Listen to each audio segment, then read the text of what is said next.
ሰላም ንዓኹም ይኹን ዝኸበርኩምን ዝኸበርክንን ኣብ ርሑቕን ኣብ ቀረባን ዘለኹም ዳግማይ ምምላስ ድማ ተመሊስና ኣለና እዚ MTV ቻነል MTV በዳግማይ ምልሶ ተመሊስና ኣለና ናይ ሕጂ መደብ ዝናልኩም ዘለና ድማ ንወስዶ መዓዛ ውጺእታዊ ንምዃን ዝሕግዝ መንገዲ ወይካ መንገድታት ወይካ ዓይነት ምግብታት ንምውሳድ ሕጉዝና ዝኽእሉ ብዝርዝር ኣዳልዩ ኣሎ እዚ ድማ ናብኦም ከብለይ ብጽሞና ተኸታተሉ ንኺድ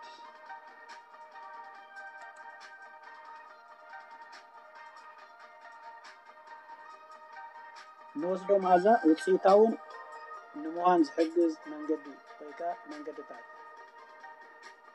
ቫይታሚንን ማዕድንን ንኣካላትና ኣገደስቲ ካብ ዝኾኑ መኣዛዊ ምግብታት እዮም ድልዳለ ኣዕጽምትና የሕይሉ ንዘጋጥሙና መጉዳእቲ ርክስታት ይሕውዩ ዝተፈላለዩ ሕማማት ናይ ምጽዋር ዓቕምና ይዕብዩ ንምግቢ ናብ ፀዓት ናይ ምቕያር ዓቕሚ ሰብነትና የኻብት እዞም መኣዛታት እዚኦም ካብ ምግቢ ክንረኽቦም ይከኣል ኣሕምልትን ፍረታትን ልዑል ቫይታሚናት ትሕዝቶ ዘለዎም ዓይነት ምግብታት እዮም ብመልክዕ ከኒና ዝዳሎ ኣካላትና ዘድልዮም መኣዛ ንኽረክብ ዘኽእል ቫይታሚናት ማዕድናትን እውን ኣለዉ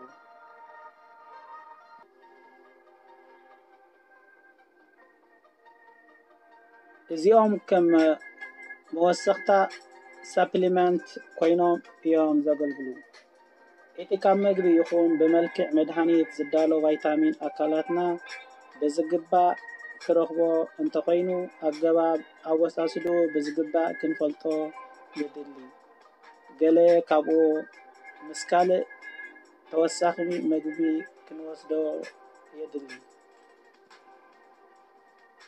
ምግቢ ናይ ምብላዕ ድልየት ሽውሃት ስርዓተ ምሕቃቕ ምግቢ ሰብነትና ብዝግባእ ንጥፈታቱ ንኸካይድ ኣገዳሲ ረዃሒ እዩ ስርዓት ምሕቃቕ ምግቢ ኣካላትና ብዝግባእ እንተሰሪሑ ድማ ሰብነትና ነቶም ኣብቲ ምግቢ ዘለዉ ኣድለይቲ ቫይታሚናት ማዕድናትን ካልኦት መኣዛታት መፂኡ ከትርፎም ኣይሽገርን ይብል ኣብ ዩኒቨርሲቲ ካሊፎርኒያ ዝርከብ ክኢላ ስነ ምግቢ ዳግላስ ማካይ ዋሕዲ ቫይታሚን ንምትዕርራይ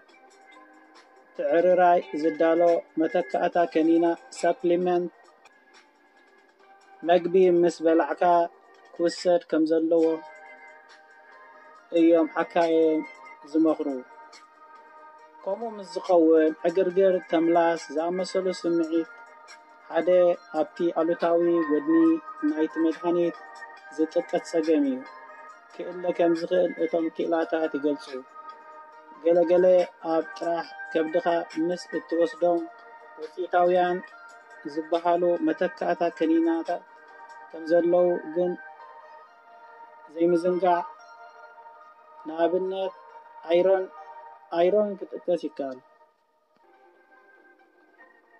ስብሒ ምስ ዘለዎ ምግቢ ምውሳድ ይምረጽ ስብሒ ዝሕቁቑ ዓይነት ቫይታሚናት ንኣብነት ቫይታሚን A, D, E, Kን ስብሒ ምስ ዘለዎ ምግብታት ምስ ዝውሰዱ ብቐሊሉ ብኣካላትና ንመጺኦም ክተርፉ ይኽእሉ ኣካዳሚ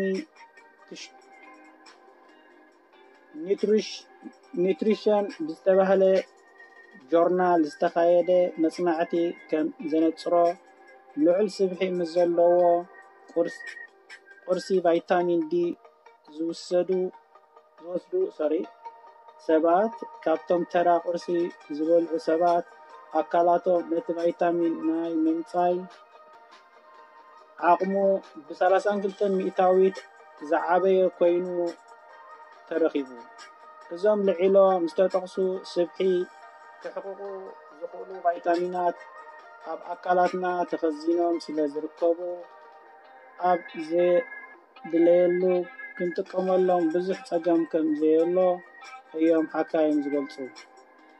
ኣካላትና ተወሳኺ እዞም ማዛታት ምስ ዘድልዮ ብትእዛዝን ኣፍልጦ ናይ ሓኪም ክኸውን ከም ዘለዎ ይምከር። ምስ ካልእ መእዛዊ መግቢ ብምሕዋስ ምውሳድ ገለ ቫይታሚናት ማዕድናት ነንሕድሕዶም ተጸሚዶም ክውሰዱ እንከለዉ ዝያዳ ውጽኢታውያን ይኾኑ ይብል ኣብ ዩኒቨርሲቲ ሕክምና ማሪላንድ ዝርከብ ፕሮፌሰር ክሪስ ዲ ኣዳም። ቫይታሚን ዲን ከይን ማዕድን ካልሽየም ካብ ምግቢ መፅዮም ኣብ ምትራፍ ልዑል ዓቕሚ እዩ ዘለዎም። ካልእ ብጽምዶ ክንወስዶ ዘለና ዓይነት መኣዛታት ቫይታሚን ሲ ምስ ኣይረን እዩ። ቫይታሚን ሲ ኣካላትና ካብ ትሕዝቶ ናይቲ እንወስዶ መግቢ ዝርከብ ማዕድን ኣይረን ብዝለዓለ ዓቐኑ መፂኡ ንኸትርፎ ይሕግዞ። ፕሮፌሰር ዲ ኣዳም ኣብቲ ዘካይዶ መጽናዕት ኣይረን ምስ ቫይታሚን ሲ ብሓባር ምስ እንወስዶ ከም ዕግርግርን ተምላስን ዝኣመሰሉ ኣልታዊ ሳዕቤን ከኸትሉ ኣይክእሉን ይብል። ብሓንሳብ ክንወስዶም ተመራፂ ዘይኮኑ መኣዛታት ኣለልዮም።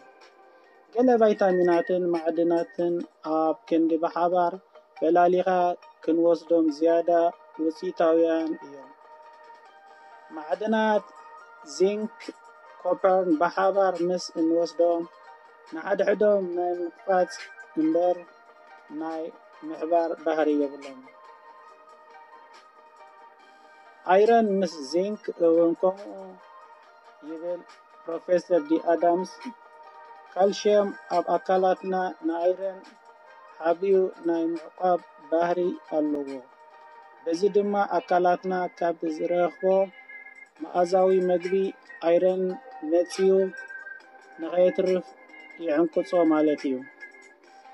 ኣይረን ቅድሚ ዝኾነ ዓይነት ምግቢ ምውሳድና ንጎ ክንወስዶ ተመራፂ ክኸውን እንከሎ ካልሽየም ድማ ኩነት ስነ-ኣእምሮ ሞድ ኣብ ዝሃድኣሉ እዋን ናብ ደቃስ ኣብ እንመርሐሉ እዋን ክንወስዶ ይግባእ።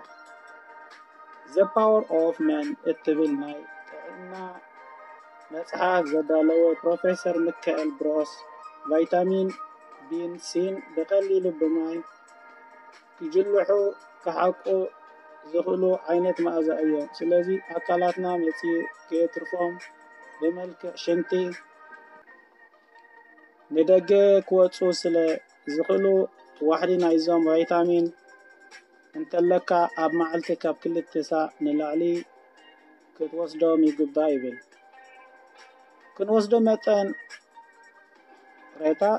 ትወስዶ መጠን ካፎይን ከተጉድል ጸዓር ኣብ ሰዓታት ንግሆ ንወስዶ መጠን ካፌይን ኣካላትና ካብ ምግብታት ዘድሊ መኣዛ ከም ቫይታሚንን ማዕድንን መፂኡ ኣብ ምትራፍ ኣብ ዝገብሮ ጻዕሪ ኣሉታዊ ጽልዋ እዩ ዘለዎ።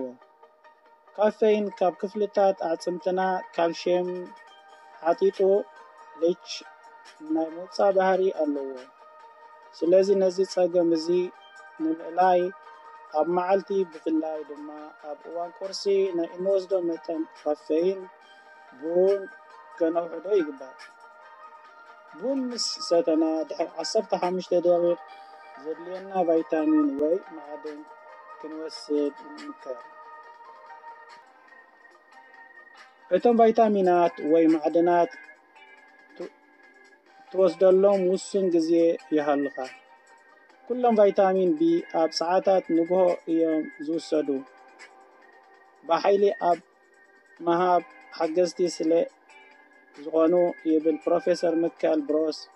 ገለ ከም መተካእታ ማእዛ ዝውሰዱ መድሃኒታት ሳፕሊመንት ድማ ትኻስ ስለ ዘምፅኡ ኣብ ኣጋምሸት ክውሰዱ ይምረጽ።